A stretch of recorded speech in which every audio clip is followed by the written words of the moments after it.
I think that's a really important thing to realize, that chemicals do a certain thing for a certain reason.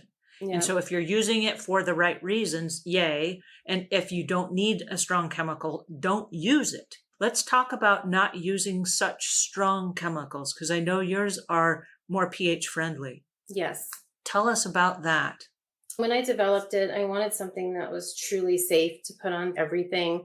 I wanted a product that was safe for kids to use and families. Mm. My pH is neutral. I do use a hydrogen peroxide base, but it's still safe to use on anything because I do dilute it down with distilled water. It's food grade, so it's very strong. It's at 35%, but when I dilute it down, it's safer.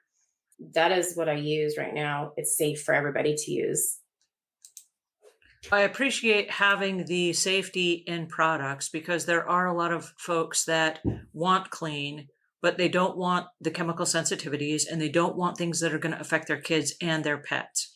And because there are babies that are rolling around on the floor and they're playing with the Hmm. animals, and the animals are close to the floor, we want to be careful of the chemicals that we put there, and also around our furniture and things like that. There's a lot of stuff where there's not one size fits all.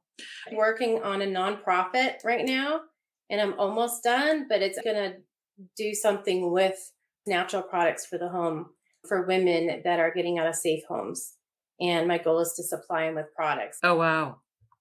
What was it that sparked the interest in that specifically?